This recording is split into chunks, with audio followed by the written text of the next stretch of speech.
Can we go backwards on our spiritual journey? Can we regress? This is the question today, so if you're interested in this topic, then by all means, stick around.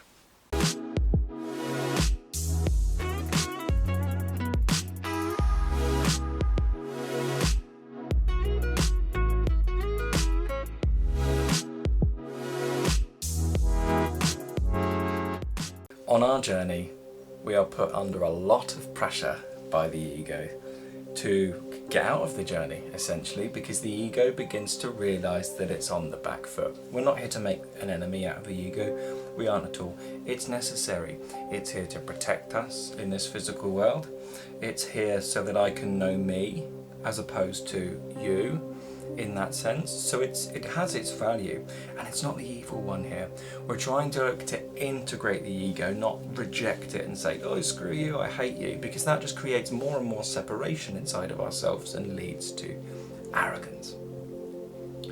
But when past traumas, past memories, these are what these egoic images are, and old tendencies like eating bad food, etc., come back up, we can often think, oh God, I think I'm going backwards.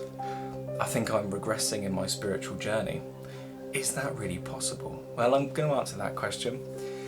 But first, if you wish, down below there's a free breathing practice. If you feel like you're regressing, I'm not sure that's really possible, but if you feel like you're regressing on your journey, you're more than welcome to sign up for the free breathing practice down below. It will awaken some prana inside of you and just make you feel good, essentially. Also, there's a free community down below that you're more than welcome to sign up for, with other like-minded people that are going through an awakening experience too, so you're more than welcome to share your ideas in there and ask questions. People are very willing to help. It's a lovely group, so thank you to everybody that's in that group. I truly mean that.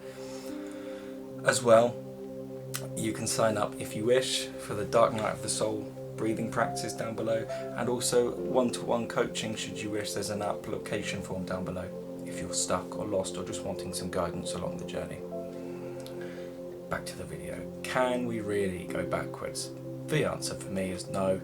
No, we can't. Although in our early stages, we seem to do pretty well at the start. Lots of changes happen very, very quickly in the first 6 months, don't they? And then the real work continues because we've changed so much, but they're just they're changes and they're real, of course, for us, and they make us feel good. But the deeper work begins to start after that, in the sense that old tendencies do start coming back up, because yes, they've been dealt with, but this is like opening Pandora's box, isn't it? Old beliefs might be coming back up again just to see how you deal with them, or what's your response. That's our free will in this journey, isn't it? Are we going to respond to the things that come up negatively and create a fight inside of ourselves? Because when we do that, if we reject the things that come up, we actually reinforce the belief of I'm not good enough. Well, because we do that through rejecting part of ourselves. Let's say part of me is a tendency to want to overindulge in food. Guilty, very guilty of that. Well, does that mean I'm going backwards on the journey? No. Where does this come from? Well, this comes from an ideology, a spiritual ideology, and we know from past history cases, ideologies can be very, very dangerous. We're not meant to be the perfect spiritual person who's totally pure and clean, especially not at the start. We are where we are, right? There's no use in us comparing ourselves to enlightened masters, especially when we're at the start of our journey. The way we progress through this journey is through practice. See, all I'm talking about here are concepts, but concepts themselves are so limited in relationship to experience, aren't they? And that's the leap we're trying to take from conceptual knowledge to experiential knowledge, and that comes through the practice of consistent sadhana. So long as we're practicing our sadhana, you cannot go backwards on this journey. I don't think that's possible. Growth isn't linear. It doesn't just go like that. In the same way that when we grow taller. No, it's not like that. We know inside of ourselves, if we're really honest, and that spiritual ego doesn't come in and say, gosh, I need to be a spiritual person, oh my God, I can't believe I'm eating chicken nuggets again, kind of thing. No, it's not like that. Growth's not linear.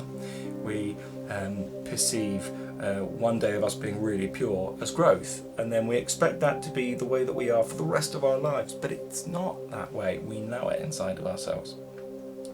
I think what's happening on the spiritual journey, and by the way, can I just say, in this journey, I think this journey should be about giving ourselves a bit more of a break. You know, rather than being so hard on ourselves, because if we're being hard on ourselves and trying to force things, we know that for sure this is ego.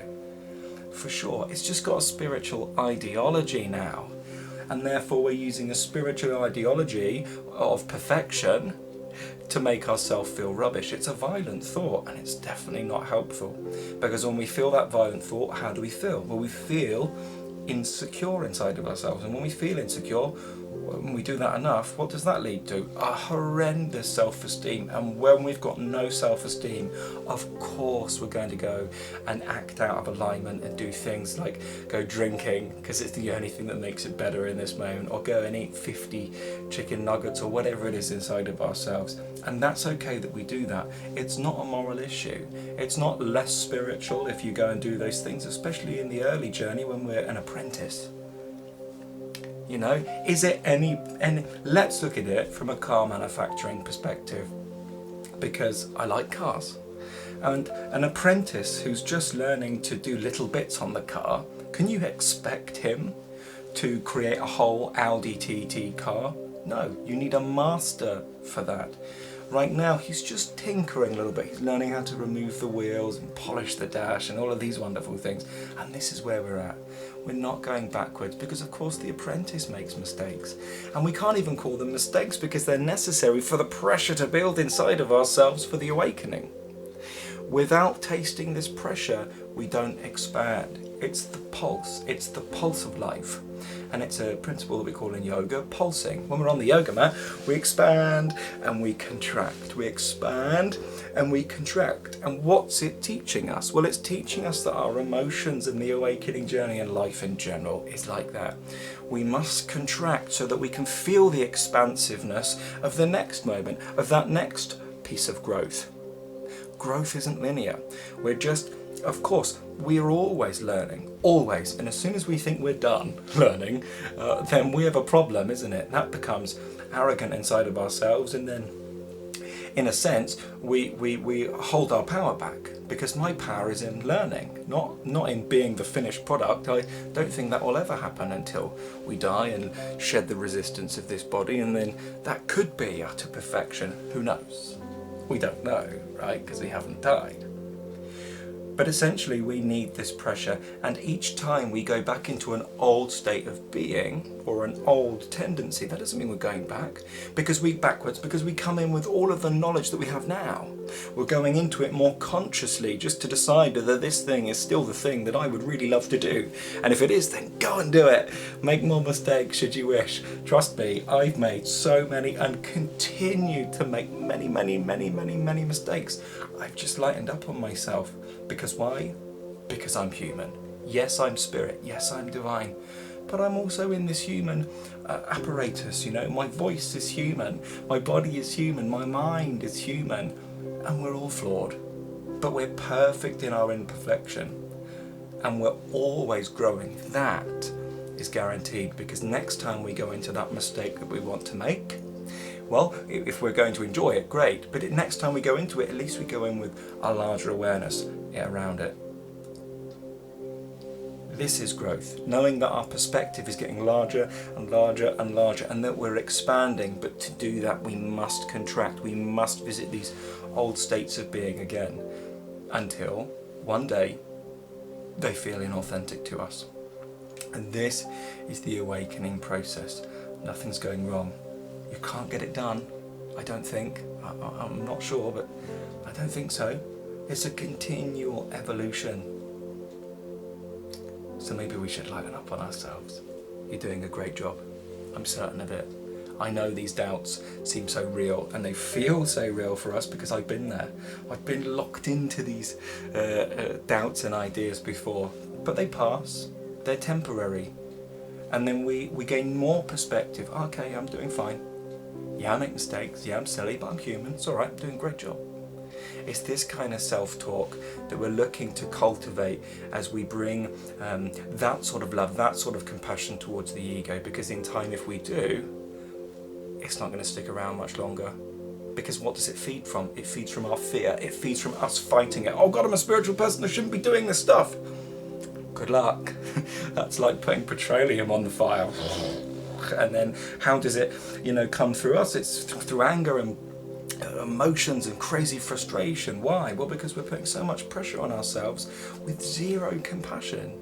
We're new to this. This is new for us.